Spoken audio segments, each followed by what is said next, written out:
Mbotena Vilonion Sobalandi, un magazine, la voix prophétique. Vraiment, tous les sous-souna et sengo, yakokutana bino. Encore en séjour pour un nouveau numéro et un magazine La Voix Prophétique. Vraiment, nous assurons Boza et Belé, Bozolanda magazine Nabino, Oyesunga Kabino, et Pambola Kabino, Tango Nyonso Pe, Nangonga Nyonso, Nzikanza Mbalola, Amo Nabino Pe, à Pambola Bino, d'une manière ou d'une autre, Bozwami na Kinshasa, Bozwami na RDC, Bozwami Libanda Yambuka, na Brazzaville. Vraiment, on est béni encore en séjour pour na Kokuta na Bino Lisusu, na Mokolo na Lelo, Nzambalola, à Pambola Bino Nyonso. Voilà. Pour la magazine, na mokona lelo, naza ngamo côté na plateau, tout ça na pasteur Marc Ekembe, mbote pasteur Marc. Mbote maman évangéliste Lauriane basingili, mbote na bandeko nyonso, o bazolanda magazine La Voix Prophétique, que la grâce d'Adonai ezala oyo na kati na bandako, na ba salon, na ba alimentation, na bisika nyos bandeko bazolanda biso, mais aussi na bandeko ya ngambo ya Brazzaville. Voilà bandeko balandi ya magazine La Voix Prophétique. Wana Totikomuna, pasteur Marc, ensemble avec lui, nous sommes dans une semaine Oyo, une semaine pascale, une semaine qui est bénie, une semaine où nous commémorons encore une fois de plus la mort et la résurrection de notre Seigneur et Sauveur Jésus-Christ. Voilà un moment encore idéal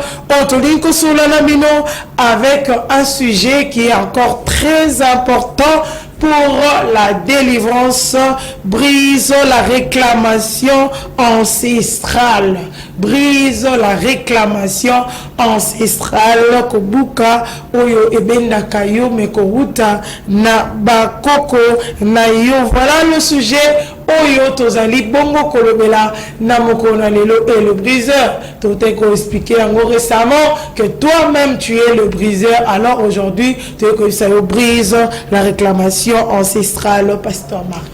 Voilà maman évangéliste Lauriane na bandeko nyos baza kolanda biso, tozo comprendre déjà pertinence ya sujet oyo to lingi to échanger na ba na nzambe ba mesana toujours kolanda magazine La Voix Prophétique tolobaka.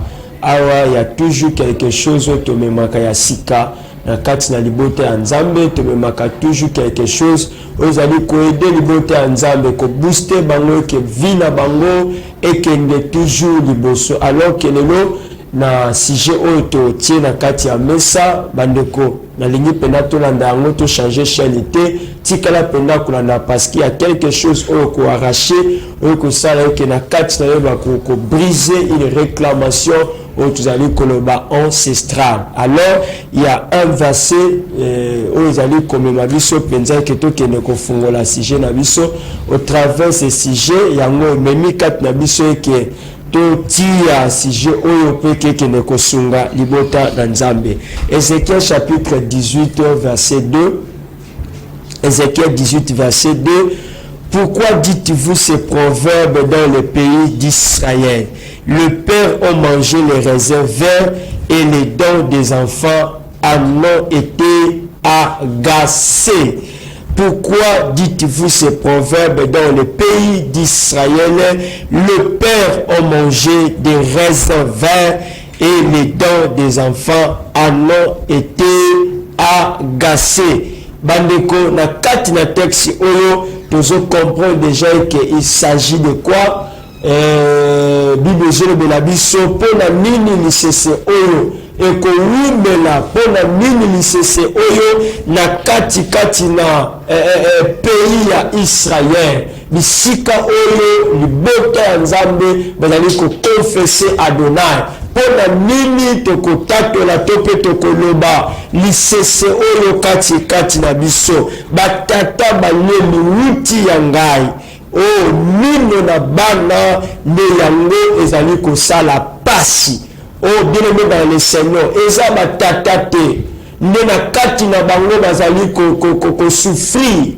eza batata te mais alors bible ezoloba na biso mino na bana yango ezali kosala ngai yango wana kati na sujet oyo toye comprendre que kati na biso il faut te telema to se lever bien aimé dans le Seigneur pour dire non. Il faut te telema bien aimé dans le Seigneur pour que na kati na biso to bima na kati une situation oyo ezali imposante na kati na biso yango tozoba ete pourquoi batata balie alors que bana nde bazali kosibir oyo ezali pasi na kati na yango alors toujours réfléchir balobi na biso tel père tel fils balobi na biso tel mère telle fille bien aimé dans le Seigneur na sena moi oyo ezana bandeko oyo bazali kosibi ba réalité belé oyo en soi ba réalité wana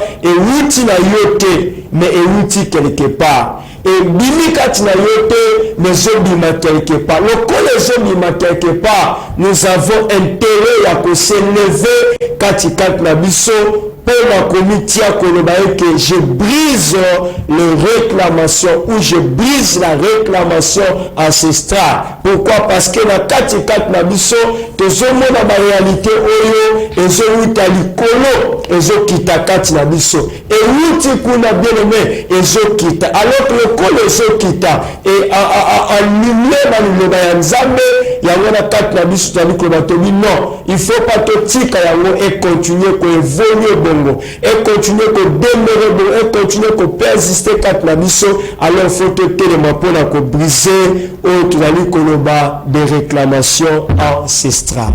Voilà, bandeko balandi à magazine, tout se poursuivre. Dans ce sujet na biso, alors pasteur Marc, est-ce qu'aujourd'hui nous pouvons encore parler de ce proverbe ou de réclamations ancestrales? Maman évangéliste Lauriane na bandeko nyonso baza kolanda biso liloba ya Nzambe eza toujours en actualité. Liloba ya Nzambe, la parole de Dieu est comme jamais obsolète. Nango kati na biso lokola bana Nzambe tozo croire na la Bible, il faut pas tout la Bible sélective, ça dit toujours pencher à mon côté.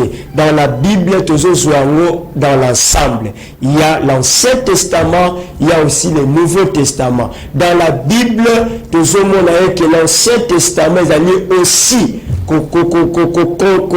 considérer quatre la biso la bana nzambe, il faut te considérer de la même que tu as considérer aussi le Nouveau Testament. Donc tant que tu la réclamation maman évangéliste Lauriane moi liboso kuna tokele komona que na kati ya réclamation to le beli awa dans l'Ancien Testament tokele pe komona aussi na kati ya Nouveau Testament yango na lingaki ke bandeko tokele lisusu kotala texte moko ya Genèse chapitre 25 le verset 21.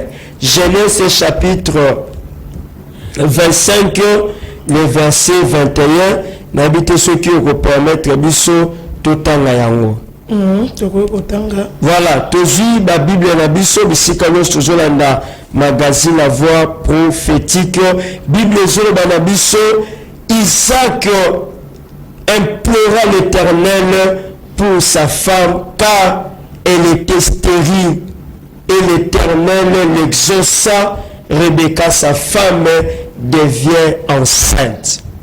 Awa tolingi tolobani tango tozomela vaincre ou brise la réclamation tokotala yeke na kati na histoire tozomona yeke Abraham sa femme Sarah azalaki na problème ya concevoir ou tozoloba la stérilité et aussi stérilité wana oyo esali yeke Sarah akoya kozwa Isaac après des années alors que bakomé déjà mibange nzamba zokende kosala bango grâce pour que baya kozwa Isaac comme le fils de la promesse mais aussi Isaac na kati na ye akokola à un moment Isaac aussi va remarquer et que moi si oye ako épouser la même femme aussi à se retrouver dans le même cas où ezalaki aussi avec son père Abraham. Bien aimé dans le Seigneur, tant que tu as commis où eza plaisanterie. Et sa plaisanterie, tu as expliqué le bon temps dans Nzambe et qu'à un moment, la situation musu tozomona, bien aimé dans le Seigneur, il faut total parce que Bible les pères ont mangé les raisins verts et les dents des enfants en ont été agacés. Abraham a vivre une situation de stérilité. On est même ça que Abraham a que le combat à mon alibanda. Wana tozomona kaya Ismaël. Et na kati na Bible les opesa biso aussi une vérité encore pour dire Isaac aussi a créé remarquer yango. Et il faut remarquer yango asuka ki wana te. Il est allé chercher Dieu. Isaac même a prié pour dire que à comprendre que la situation est sous normalité. Mais si quand on t'aime la brise, parce que tant que tu dis que c'est normalité, na kati na biso tokoki kokanga maboko te, tokoki koembrasser yango te, tokoki kocaresser situation wana te. À un moment kati na biso, ça nous demande de se lever, de chercher Dieu, de se lever enfin pour dire que je brise la réclamation ancestrale. Awa tozomona yango sous forme ya stérilité. Oye na kati na biso pe lelo ndenge question mama uti kotuna biso évangéliste Lorient tout à l'heure. Lelo pe tozomona yango na kati na bafamille ebele situation oyo ya stérilité, situation ya kozanga kobo, situation oyo ya na kati na yo ozala fécondité yango wana totelemi ya koloba eke bien aimé banda kotala likolo. Est-ce que ça makambo esalema te oyo bino lelo bozosibi yango? Est-ce que ça makambo te se passa comme des lois oyo kite bino lokola ba succession alors que bien aimé dans le Seigneur yebi nzambe ozosalela nzambe bien aimé dans le Seigneur il faut tellement de dire non à la réclamation ancestrale. Voilà, balandi tozui yano ya koloba ya koyoka ete kino lelo likambo etali des réclamations ancestrales ezali bon ko salima donc makambo yo bakoko na yo bandeko mosusu bayebaki na kobika pe yo okoyeba bongo na kobika yango parce que za na makambo mosusu kotali malamu mingi pe nza ozomona ete ezali bongo pe kobelema pe kozonga lisusu. Alors pasteur tozo poursuivre dans koluka kotala différentes réclamations ancestrales. Voilà, il a énuméré yango, mais il y a aussi un texte aux amis koyelanga en esprit, les amis kaka par rapport à autozolo ba ya stérilité mais surtout kiti de sous na Genèse 26 bando bakoko tanga yango à partir ya verset 7 bakiti kuna na C et bakomona que tango tozo balikamu ya réclamation awa tozo mona que na kati na vie ya Abraham alingaki akende na kati na Égypte et bakomi quelque part akoyebisa sa femme alobi tango tokoma na mboka wana je sais que tu es belle ma femme bakolinga basalanga mabe pour que yo tika na esika wana. Alors c'est batuni en tout cas dans la secret pour la biso de dire que tu n'es pas ma femme et tu es ma sœur. Et ce que tani Bible na Genèse chapitre 26 tozomona que réalité wana moko ezoya lisusu epai na Isaac. Epai na Isaac comment Isaac cette fois-ci yaye et que s'est passé na kati na pays oyo tozoloba epai na ba Philistin. Epai na ba Philistin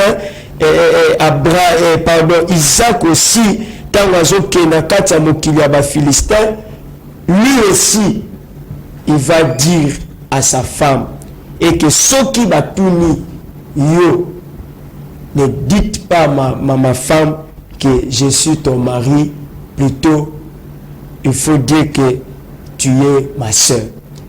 To moni que na katna ba texte autres amis ko développer na magazine biso mokolo ya lelo ba réalité oyo ezouta likolo ezoya kokita na se yango tozoloba que des réclamations ancestrales ezouta de père au tozoloba fils de la mère à la fille. Et alors, maman évangéliste loyale, il faut que la réclamation n'est pas gratuite. Il y a toujours une cause. Okay. Réclamation est gratuité. C'est-à-dire cause toujours ezalaka ezali ko sala que na kati na vie ya moto wana azala réclamer ezalaka pamba te yango na kati na yo il faut déjà na komiyeba Isaac n'était pas n'importe qui. Isaac azalaki l'enfant ici d'une promesse et la promesse est là qui faite par Adonai et azali ko payer sa promesse et pas na Abraham. Mais qu'est-ce qui fait que moi na wana ya bimi na kati ya promesse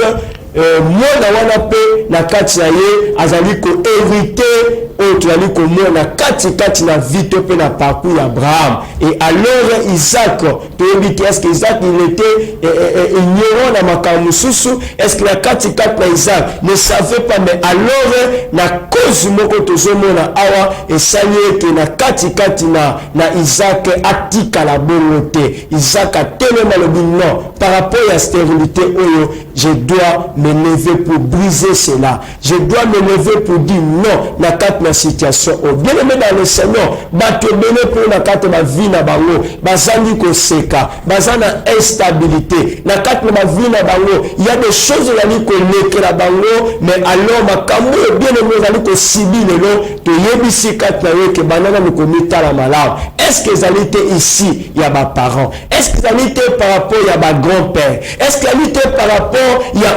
autant mususu to le bakaye comme ma pesa wana mutu na pesa comme wana lelo bien dans le Seigneur ozo vivre vie oyaye yango pe ozo vivre en lelo comme tela te papa ya bureau ezali côté la te papa sika yozo sa alors que cause ezali que malgré na kati na yo siko ezali na makambo na yo beleza ko kangama malgré que si classe bien dans le Seigneur otali lelo ozo luka musala ba ningo si sana bango lelo par rapport à positionnement na bango batali pe par rapport na yo bien aimé dans le Seigneur il y a pas match alors que na kati na yo il faut se lever obliger forme autre chose na réclamation ancestrale. Pourquoi pas bien aimé dans le Seigneur yo pe na kati na yo o jouir la vie o sepe na kati ya liba na kati na yo bien aimé dans le Seigneur il y a les choses au salaire que otika la sika moko vivre toujours vie ya statico simplement parce que oyebimite oza komiyebate et que na kati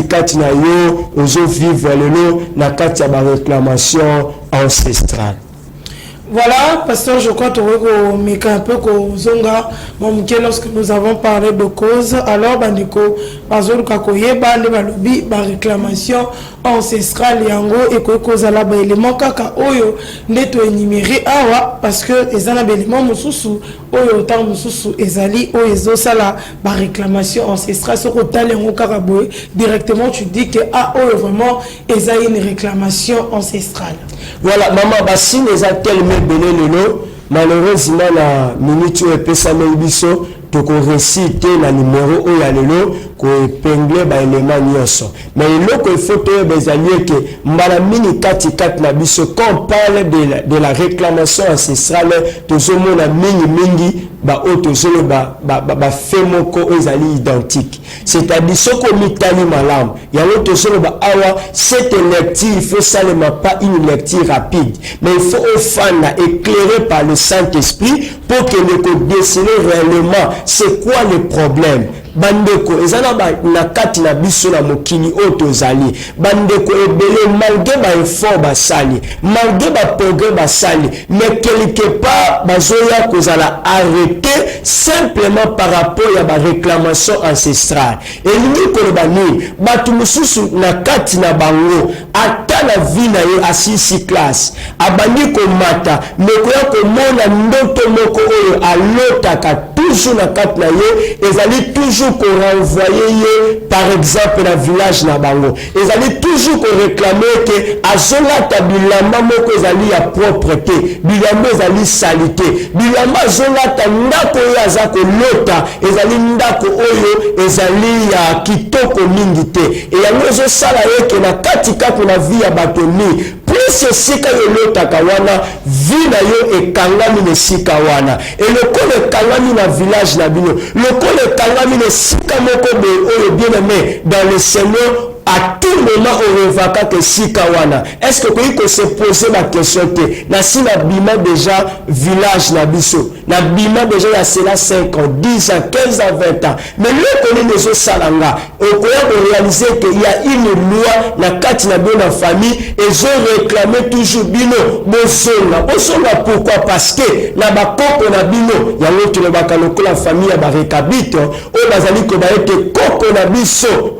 alobaki na biso ke biso tokoki kotonga te biso tokoki kolona te yango na bavi wana toali koloba ezali baréclamation ancestrale. Pourquoi? Parce que na kati na yo moyen omata ovivre baprogrès na yo évident eza te parce que na kati na yo il y a toujours quelque chose qui t'attire eloko ya mibale tolingi kolobela la réclamation plurielle.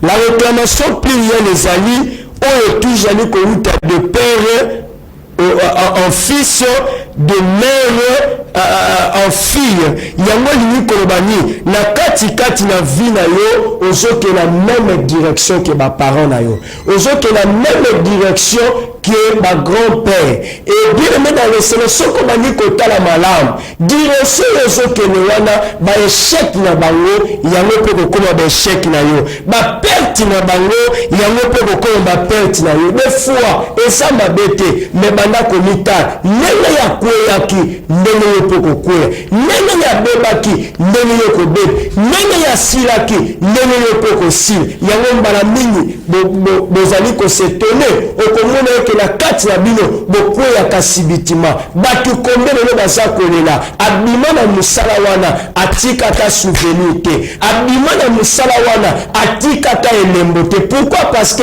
la famille est réclamée, ta vie est réclamée, makambo yo eza réclamé toujours na kata vie na yo maboko na moto eza kolela bien dans le Seigneur okanisi ke nzambo atiko na sa mokilo ezali kata eke na kata vie na yo continuer ko vivre série ya makambo ezolelisa mais non tu dois te lever ya koba na nzambo que je brise la réclamation ancestrale. Pourquoi? Parce que na kati na bino bokendaka libala malamu mais après des temps boyaka kozonga et ndenge bozozonga wana okoya ko remarquer que zaka yo moko te yango toali koloba pluriel c'est-à-dire ezali kozwa groupe ya bato ezali kozwa groupe mingi na kati na bona famille maladie wana moko soko otali yango malamu okokuta ete ezaka epa na yo moko te yango tozoba la réclamation ancestrale ezali pluriel pour dire que même na yo otali badese okokutaka na kati ya famille lilie wana kufa na bango ezalaka kaka bamystique kufa na bango. Pourquoi? Parce que bamosusu babima oya koremarke ke na kati ya famille wana chef moko coutumier azalaka wana e na kati na ye alivre famille asala baincarnation oyo esali ete na kati na famille lelo bakende kaka direction wana moko otalobi en tout cas oyo famille yango makambo na bango nyonso kaka ndenge moko eza mpasi omona moto mosusu anage contre courant bango nyonso bakendaka linie moko basala makambo ndenge moko bavivaka ndenge moko. Est-ce que koyi kotelema te pour briser la réclamation ancestrale? Brise la réclamation, les réclamations ancestrales. Vraiment, bandeko balandi, ya magazine, ya mokona lelo, naza sur boza. Bongo kolandana bokebi nyonso penza parce que likambo oyo etali elikambo eleka ya bakoko esengaka vraiment kozala très concentré pe kolanda avec beaucoup d'attention parce que eza sujet oyo mosala nzambe auti ko loba yango kati na esika. Voilà pasteur tozokende maintenant na kozwa ba élément nini to s'il y a encore d'autres choses pour briser de réclamations ancestrales. Voilà, bande kobele ba changer ba pays mais simplement changer les santé. Et yango toza ko insister na koloba sur brise la réclamation ancestrale parce que na kati na yo mutuna moko etuna makibiso awa yango tozo limbola koloba eke ezali important bien aimé dans le Seigneur tout à la tête. Non, voilà pourquoi le bas mis dans l'Ancien Testament, le bas qui a aussi un verset, tu peux savoir tout à l'heure avant que tu nous clôturer. Il y a un autre lien que tant si la réclamation ancestrale, tu le bas qui la réclamation en soi n'est pas gratuite, il y a toujours une cause. Tu le bas une réclamation, les alliés ancestrales, les alliés plus.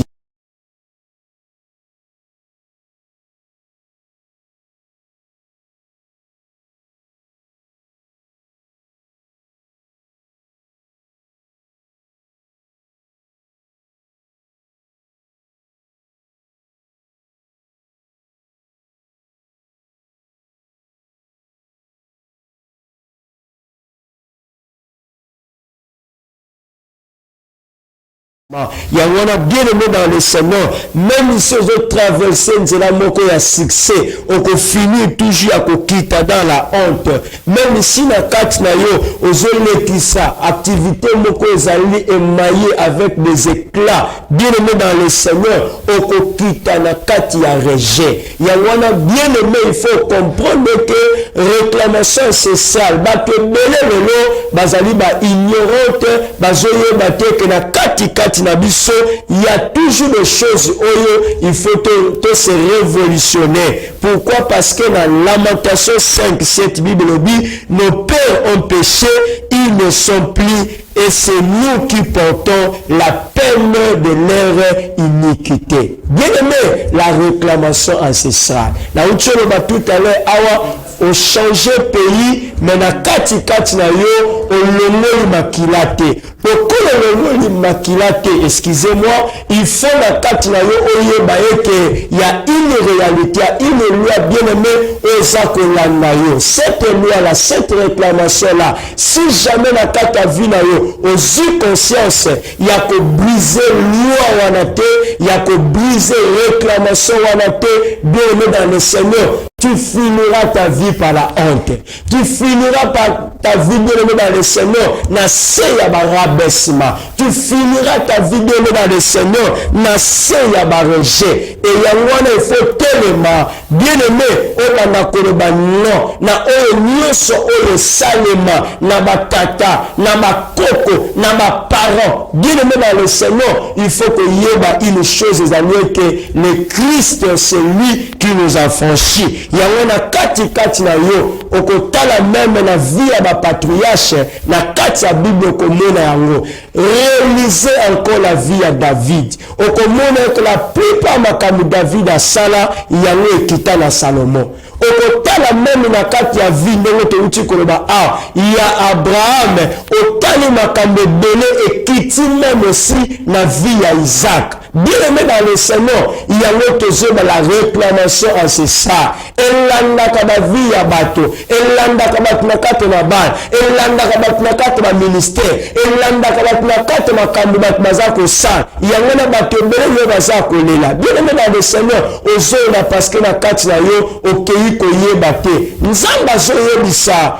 ndeko na biso Gédéon na juge. Ayebisa bi brise le tel de balle, renverse le tel de balle de ton père. Parce que na kati na bango, ceux qui Gédéon a renversé que tel ya balle ya tata na yete, le tel là il n'a que réclamé ma vie na bango. Ba te belé bazo vivre lelo, nous kamana na kata c'est ya ba réclamation c'est ça. Ba te belé bazo sala lelo, ba na sa ba réclamation ya c'est ça. Biloko to ba kabilo ka banjunga ba famille. Bien en réalité, et ça ba réclamation c'est ça. Biloko to ba ka te battu la biloko en famille. Biloko en famille bien aimé. En réalité, ce sont des réclamations c'est ça. Il y a un kati na yo. Même si les choses dans la magazine à voix prophétique, oh makamone talika ba pays aux africains. Mais non, bien dans le Seigneur, et ça capable dans les nations africaines était. La réalité, on la libre te belé. Mais si ka ba tena makamna bango tambola raté, makamna bango simba raté. Pourquoi? Parce que aux vivre la carte réclamation ancestrale évangéliste Lauriane Massingé. Voilà, Mandeko Balandi, Makila, Nde Yango, ezali un élément clé, Oyo, ezali Kosala, réclamation ancestrale oyo lié yo na bakoko na yo to na maboti na yo eza makila oyo ozali bongo kotambola na yango. Mais gloire à Dieu parce que aujourd'hui nous sommes le magazine La Voix Prophétique. Toyeli yo une solution oyo ekosunga yo au brisé oyo ezali bongo de réclamation ancestrale. Pasteur, quelle solution oyo bandeko bakoki kozala na yango pour briser de réclamations ancestrales? Voilà, la ligne qu'on interpellé un frère Azula Nabiso par rapport à texte Nabiso à Genèse 25 verset 11 bisika otozomona un travail de Konabiso Isaac a kené ko sala par rapport à réclamation ancestrale. Isaac Bible Nabiso implora l'Éternel pour sa femme. Isaac a pris le temps d'implorer l'Éternel. Quand le ba pona ko bima na ba réclamation ancestrale moyen ezali kaka ya ko telema ko lukanzambe na ba prière. Isaac a prié na zone sande ko moko obimi sa famille na yo obimi sa progéniture na yo na kati ba réclamation ancestrale. Bien aimé dans le Seigneur, tu dois prier comme Isaac. Isaac a prié pour que sa femme a concevoir. Isaac a prié pour avoir des enfants. Isaac a prié pour la commune de la réclamation ancestrale. Bien aimé dans le Seigneur, et ça n'a pas de cité. Pour la réclamation ancestrale, bien aimé dans le Seigneur, il faut la carte na yo aux ala moto oyo azali ko yeba tango nyonso ko lukanzam. Yango wana Bible zolo banabiso na Luc 22 verset 31 à 32. Yesu azolisa ndeko na biso alobi et Simon, Satan vous a réclamé pour vous guider comme le froment. Mais je prie pour toi afin que ta foi ne défaille point. Et toi, quand tu seras converti, affermis aussi tes frères. Bien-aimé dans le Seigneur, et si comme as des frères, ils ont aussi ta famille. Et si comme as tes frères, bien-aimé dans le Seigneur, c'est ta femme. Mais si comme as par rapport à la réclamation, même moko ya bayekoli azaki na kata réclamation. Son nom c'est Simon. Même na kata limé dans la 12 apôtres, to mouye que na kati na bango moko na bango azaki na kata réclamation. Et cette réclamation, bien aimé, c'est le Seigneur Jésus azo réclamé, azo interpellé ndeko na biso Simon. Peut-être na kata vie na yo oza komiye bate. Le dans le Seigneur, on se retrouve dans la carte de masturbation. Peut-être bien aimé dans le Seigneur, ezali bongo réclamation familiale. On se retrouve dans la carte d'adultère. Bien aimé banda komitala, ezali bongo réclamation familiale. Peut-être on peut se retrouver dans la carte de divorce. Ce qu'on bandi komitala malin, bien aimé, faites une bonne relative. Il y a carte vie na yo, on peut remarquer que la plupart des situations, à 80% ou même à 90%, ce sont des réclamations ancestrales. Il y a un bien dans le Seigneur. Moyen à sortir, c'est seulement par des prières. Moyen à sortir même dans le Seigneur, et ali à Kolukanzam. Il y a une carte de la vie na yo, vérité au Jésus. Sur la gens.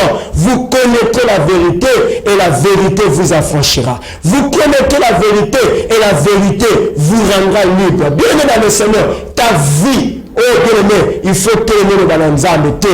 Oh le kisaki batata basalaki na kati na nga na bota mimbota masika. Pourquoi? Parce que Bible dans 2 Corinthiens 5 verset 17, si quelqu'un est en Christ est une nouvelle créature. Wow, na kati na yo oza nouvelle créature parce qu'il faut briser la réclamation ancestrale pour que na kati na yo otatu la lipamboli ya nzambe, otatu la bolamu ya nzambe, otatu la bonheur ya nzambe. N'est-ce pas cette instabilité là conjugale? N'est-ce pas bien dans le Seigneur cette instabilité na kata vie na yo et que vous avez moko ya ba moyen ezali makambo ezali ko sibile lo ezali ba réclamation ancestrale. Ya ngo zoye baté on se retrouve le mbongo bisike kenda koyeba baté. ozo sala makasi, ozo bosser makasi, makelemba ndenge na ndenge ozo kota, mais en réalité dans le Seigneur, rien ne marche na kata vie na yo parce que tu es dans des réclamations ancestrales. Soko sili comme la bien-aimée, il faut mbongo so to sila. Et il faut mbongo sili conscience yé. À ce moment-là, au tikali maboko pam. Bien-aimé, c'est là la réclamation ancestrale dans ta vie. Voilà, Bandeko Balandi, je crois que tu as une solution importante. Oyo ezalaki exemple à suivre par rapport ya vie ya Isaac. Oyo azalaki aebaki na kolanda pe koluka kokota encore na bozindo pour na koluka solution na le sambo. Alors pasteur, une fois que Moto a bini déjà la réclamation ancestrale, est-ce que à Koki sous Kobandela cette prière tant encore Kobandela ces sujets parce que aujourd'hui tozo monango na ba église pour si j'ai wana ba bondeli pour nango Moto mais après les sous bazongelika quand même ka ekozo bandela ba même sujet zo bandela est-ce que la délivrance nango zo salima malamu te ou il y a un problème par rapport à Kozonga na yango? Merci maman évangéliste Eloyan, une question pertinente. Tu as éclairé l'antenne à Bandeko, Bazolanda Biso, et il faut que délivrance allié processus. Bandeko Moussou ses alliés que Ebi Makamsou à Kalelo, Yesabiki Sin de Komoko, na Katia Bible Soutang Yango, Ndekwa na moni clarté. Yesa tous les Moutula Lobi, au moni Nabina, au mona. Simplement pour dire que na katia vie à mutuana a joie qui délivrance mais une délivrance pas totale. Yango za bela bande kopelelo o balingi ba bima na katia situation tozolo ba ya réclamation ancestrale et ko ikoza ba banda ki musala moko pona yo no kato koma na sukate et il faut comme na sukate bible zo relater le biso que molimo na beso ka bimi katia moto akei akenaka définitivement. Pourquoi? Parce que accueillir qu'on est et une fois à monnaie que vie du moko zali à cause de la souci et bible zoloba une fois zongi condition mutuane que ça la plus pire qu'avant. Il y a l'autre pour dire que ça ne peut pas bande kolelo oui gloire à Dieu tu avais commencé mais des fossiles ça quitté et ça peut la bande comme ça banda qui a silisi mais au silisi na yo mais il y a certaines choses où le kati na yo qui ne les ont continué na nous pour réclamer vie na yo il y a une fois réclamation zali na kata vie na yo ne cesse jamais de prier Dieu. Voilà, tu réponse na koyeba ete ezali bongo processus parce que le lot ezana de comment quoi zolo bana mutu karubi azolo ba plus pour na ba pasteur ba terre nzela bi mukolo mwasi ako comprendre ne mukolo mboko ekobonga pona nini bango banika côté ma ko kakalisa ko loko déjà parce basambela et c'est si là mais nika côté le marakoyo kaka c'est ce que nous disons aujourd'hui que eza tant mususu processus moko salaki et ko kaipe tant mususu ko silate pe kotika la bonga. Alors pasteur en résumé otoko ko simba na mokona lelope oko bana ko bondela pona bandeko nyonso balandi magazine na mokona lelo. Voilà makamutezo baya réclamation ancestrale bien dans le Seigneur c'est une réalité. Comme c'est une réalité la carte nabiso il faut toujours la prise de conscience. Il faut la carte nabiso to ba ko sal lecti la réalité à temps peut permettre carte nabiso ya ko passer certaines choses en revue ya ko tala que on a monné que ça va mais ça ne va pas je dois continuer davantage de chercher la face du Seigneur na yo mutoyo au tellement la position moko catégorique pour dire que il y a pas de réclamation. Bien aimé, na carte la Nouveau Testament, même le Seigneur Jésus a révélé biso yango. Na carte la période du haut Pascal, bien aimé dans le Seigneur, je suis en train de voir un récit. Je ne sais pas la biso que même Judas Iscariote, il a été aussi réclamé. Comment? Parce que na carte na Judas, le koso ya mbongo. yango tolobaka eke bien aimé l'argent eza mabe te, mais loko eza mabe c'est l'amour de l'argent. Et loko koyi kosenga pa na nzambe a délivrer yo par rapport à la situation monsieur kuta nango bien aimé dans le Seigneur au kota me bandako ya molili pour sacrifier ta famille, pour sacrifier tes enfants, pour sacrifier bien aimé dans le Seigneur, même moko à partir na yo simplement parce que ozaki na posa sala sala to réaliser biloko moko lokola inter bien aimé dans le Seigneur vie na yo eza comparable na batute parce que mutu na sa mo azana destiné na ye azana grâce na ye o nzambe atia kati na ye nzamba sunga yo plus 243 89 156 28 01 la matière tellement abondante bandeko to récit aussi ça le noté mais mikoloza ko ya to rozonga lisusu ya wana ozana question ozana problème par rapport à la biso n'hésitez pas benga biso to ko sunga même ando ya plateau to luka to kutana to sambela nzambe pour que vie na yo ko bima na kati ya ba réclamation ancestrale. C'est possible avec Jésus, c'est possible avec le sang de Jésus. Pourquoi? Parce que avant que Yesu amatane kulusu et na kati ya kulusu Yesu avant que le kufa soda moko a trouva Yesu na mupandi bibezu na mai na makila ebima po kati na biso tozwa une autre génération ya bato bazomona makambo différemment, bato basama makambo différemment, bato bazako agir différemment. C'est possible yango tolingi to sambela nzambe. Père éternel, merci pour le message oyo pesi epai na biso na mokolo lelo et que libota na yo lelo Bible zoba mon peuple ne sera plus jamais dans la confusion. Nzambe kele ko sunga ndeko nanga bisiko ya zali na tangi na kati ya makomi na yo na moni eke Isaac a tellement pour changer condition à moi sinaye a tellement pour demander et que sa femme doit concevoir. Père de grâce, bimisa ndeko na kati ba réclamation c'est ça et que vie na ye mon Dieu mon roi abima na kati ba situation yo c'est tellement la famille de l'âme grâce et succès na yo et ça la partage à peuple na yo de maintenant. Père de grâce ndena zondima à vivre un miracle, à vivre un faveur pe ba exploit na yo dans le nom de Jésus de sambeli ensemble bien aimé Tobi. Amen. Amen. Voilà, Bandeko Balandi à magazine La Voix Prophétique. Tous qui vraiment na esengo ya ko présenter bino magazine ya mokona lelo. Vraiment nous sommes dans une célébration Pâques et nous signalons aussi qu'il y aura une célébration Pâques avec le groupe Flûte CBFC Kingasani 2. En tout cas, Bananion Soya Kingasani Asuka CBFC Kingasani 2 Ozana quartier Kuna na district Kachangu. En tout cas, Zoa rendez-vous il y a dimanche, il y a le 16 avril, célébration Pâques pour dire que le Seigneur est vivant et ils vont le louer avec de flûtes pour célébrer le nom de l'Éternel. Groupe Flûte CBFC Kingasani 2, Moloko 53, commune Kimbanseke.